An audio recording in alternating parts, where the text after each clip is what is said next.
It all started on a quiet Sunday morning.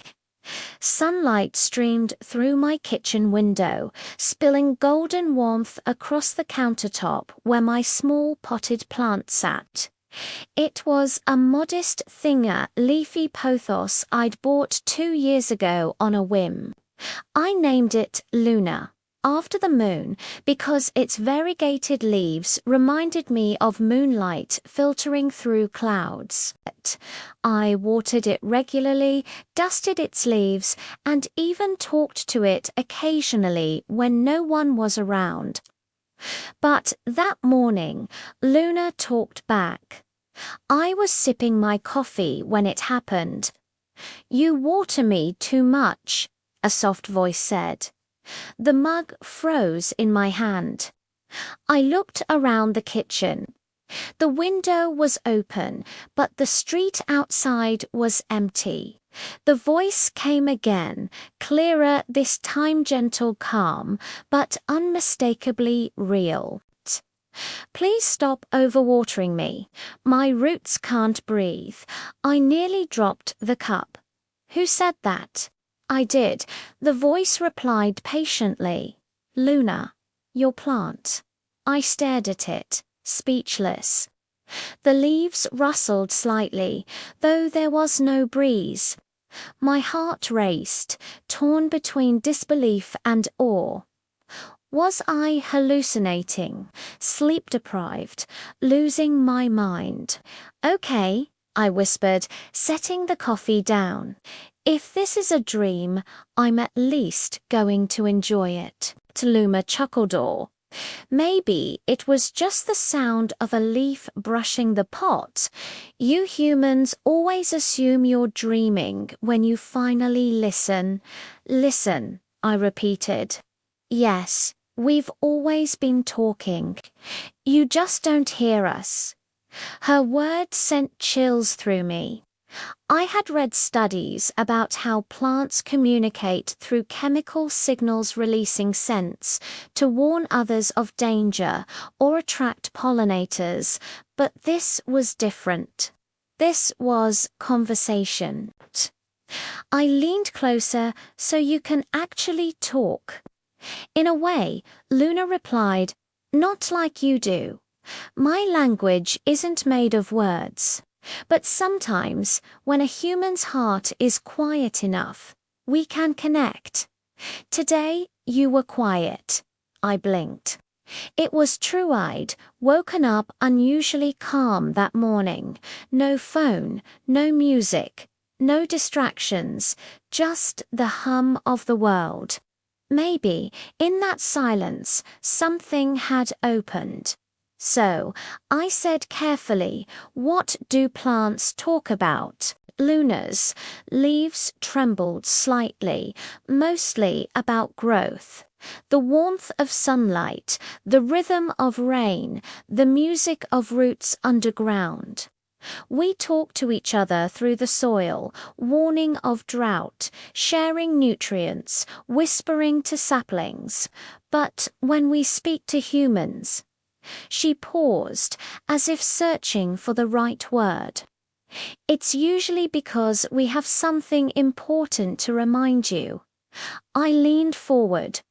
"Remind us of what?" "That you belong to nature, not above it." Her tone was serene but firm. I felt something deep inside me stir a quiet guilt. For years, I'd treated nature like scenery, something to visit, not something to be part of. Luna continued, "You humans forget that you breathe what we create. Your heart beats because we release air. Your comfort comes from our shade, your food from our fruit. Yet you act as if you can live without us." Her words weren't angry, just sorrowful. I didn't know how to respond. "I'm sorry," I said softly. "I guess I've been distracted." "That's all right," Luna said kindly. "You're listening now. That's how healing begins." I sat there for what felt like hours, asking questions.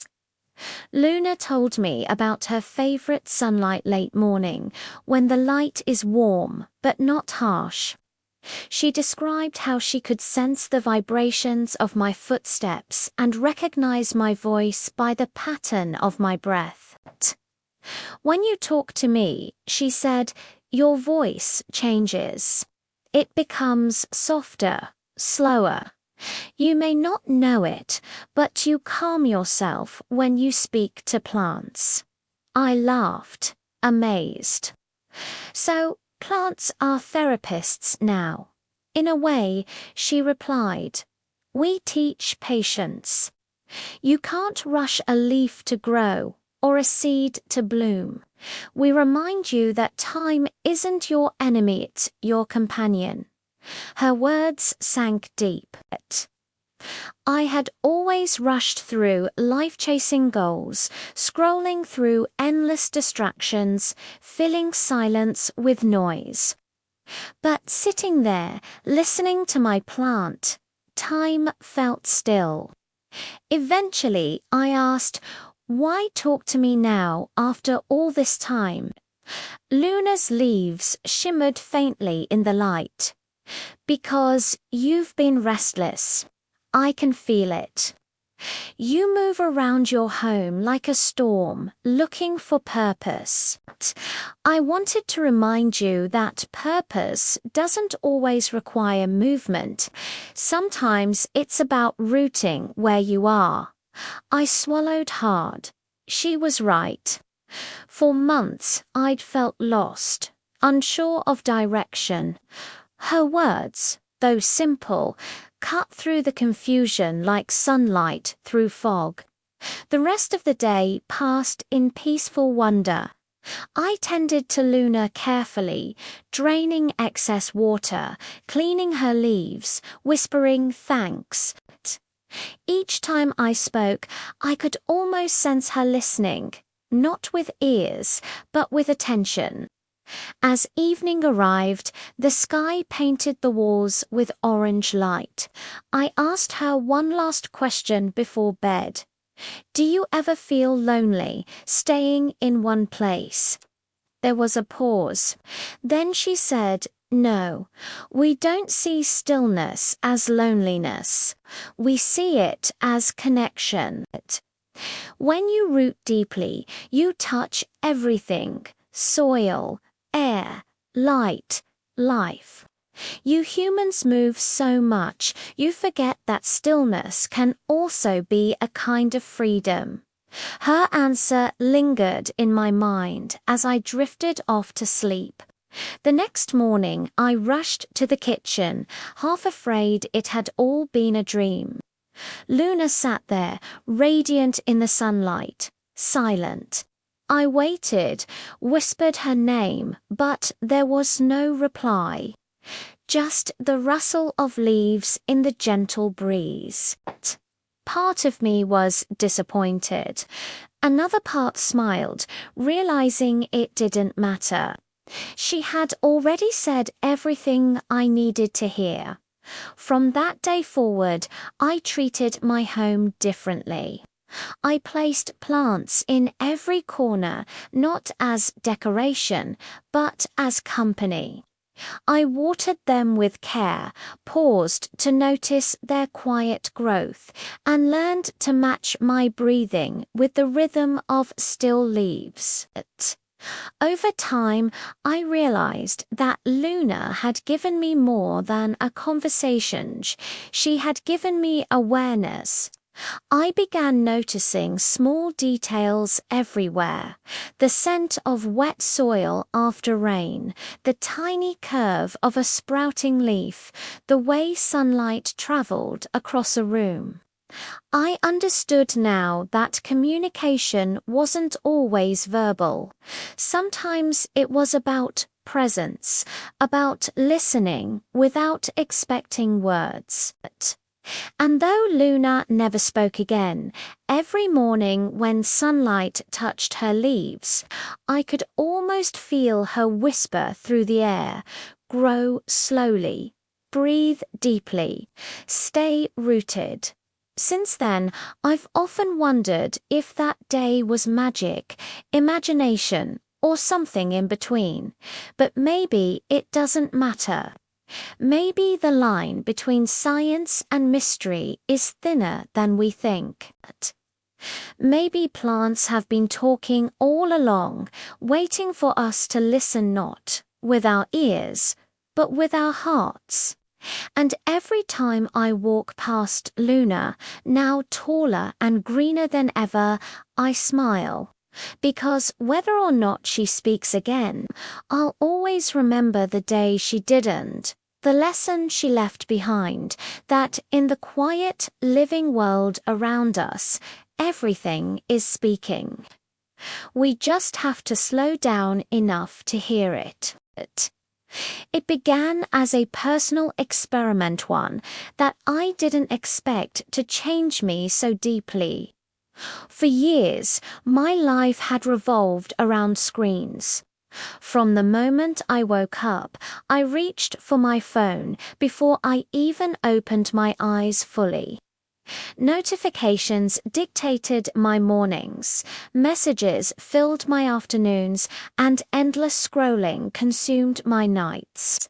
My world existed in pixels and vibrations. One evening, as I sat on my couch with my laptop, tablet, and phone all glowing around me, I caught my reflection in the dark window. My face was lit by artificial light, eyes glazed with fatigue. I suddenly asked myself a question I hadn't thought about in years. When was the last time I was truly alone with my thoughts? That moment sparked an idea. What if I went a full week without technology? No phone, no laptop, no internet. Just me, the world, and silence. My friends laughed when I told them, "You won't last a day," one said. Maybe they were right. But something inside me wanted to try. Day one disconnection the first morning was chaotic. My hand kept reaching for my phone like a phantom limb. I felt the urge to check messages, weather, and news, but there was only silence. I didn't even have an alarm clock, so I had to wake up using sunlight. Breakfast felt awkward. I ate in silence, without scrolling through social media. I went outside and immediately noticed things I had ignored for years: the chirping of birds, the sound of the wind brushing against trees, the warmth of the sun on my skin. It was both peaceful and unsettling. My mind, used to constant stimulation, began to wander restlessly. By evening, I felt isolated. I couldn't text anyone or check in online. I realized how dependent I'd become on virtual company to avoid loneliness. That night, I went to bed early, unsure whether I was bored or calm. Day two, the silence grows. The silence felt louder on the second day. Without podcasts or background music, my thoughts echoed. I began to realize how much noise I had used to avoid thinking. Now, every thought surfaced: worries, regrets, dreams. I found a notebook and started writing. The words poured out faster than I expected. I wrote about things I hadn't said out loud in years: my fears, my ambitions, my confusion about the future. There was something therapeutic about the pen scratch on paper. Later, I took a walk around the neighborhood. For the first time, I noticed the details. The cracks in the sidewalk, the scent of blooming jasmine, the sound of a child laughing from a nearby park. Life was happening all around me, and I had been too distracted to see it. Day 3. The struggle. This was the hardest day. I missed convenience. I couldn't search for recipes, navigate with GPS, or listen to music. My brain craved instant answers, but now I had to rely on memory and instinct. Cooking became an adventure of trial and error. At lunch, I visited a small cafe. Normally, I would stare at my phone between bites, but now I just looked around. I watched people talking, laughing, scrolling, each in their own digital bubble. It felt strange, like watching a world I no longer belonged to. When I got home, I sat by the window as rain began to fall. Without distractions, I just watched the drops slide down the glass. Time slowed down. It wasn't boring. It was real. Day 4, rediscovery. By the 4th day, something shifted. The craving for digital stimulation began to fade. My mind felt clearer, my thoughts less cluttered. I started reading again, not eBooks, but an actual paperback I'd abandoned months ago. Each page pulled me deeper into imagination. I spent hours walking outdoors. Without headphones, I listened to the rhythm of the world, the crunch of gravel under my shoes, the whisper of trees, the distant sound of traffic blending like white noise. It felt like meditation in motion. That night, I wrote in my journal, I don't miss the noise anymore. I miss the connection, but maybe real connection isn't online. Day 5, conversations return without texting or social media. I had to meet people in person, so I did. I invited an old friend for coffee. The kind of meeting that usually starts with a selfie and ends with checking messages mid-conversation. But this time, we talked. Really talked. We laughed about childhood memories, shared stories, and lost track of time. When I came home, I realized that conversations had become deeper, more genuine. Without screens, I was fully present. No notifications interrupting thoughts. No photos to capture the moment, just memory. That night, I wrote again. Maybe technology connects us globally, but it also distances us personally. Day 6, clarity. By now, my routine felt lighter. I woke with the sunrise, walked without purpose, and felt a strange serenity that had been missing for years. The anxiety that once came from constant online updates was gone. I felt enough. I spent the day sketching, something I hadn't done since high school. It didn't matter that the drawings weren't perfect, it felt joyful. I realized that creativity had been buried under endless notifications and comparison. Without tech, I wasn't performing for Lexo. I was creating for myself. That evening, as I watched the sunset, I noticed how natural beauty unfolded in silence. No filter, no camera, just pure color and emotion. It made me think of how often we capture moments without feeling them. Day 7, reflection. My final day without technology arrived quietly. I felt proud and oddly sad. I'd rediscovered a version of myself that I'd forgotten. Patient, observant.com. I realized that silence wasn't empty, it was full of awareness. When the week ended, I turned my phone back on. The screen exploded with notifications, messages, emails, news alerts. For a moment, I hesitated. I didn't want to lose the stillness I'd found. I read a few messages, but then I turned the phone off again. I smiled, realizing I no longer needed constant connection to feel connected. That night, before sleeping, I wrote one last entry. I thought I'd be lonely without technology, but I discovered that loneliness isn't the absence of connections, the absence of presence. Looking back, that week changed the way I live. I didn't give up technology it is too deeply woven into modern life, but I learned to use it differently. I now start each day without screens for the first hour.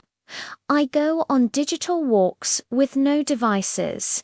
I eat meals without checking my phone. Small habits, big peace.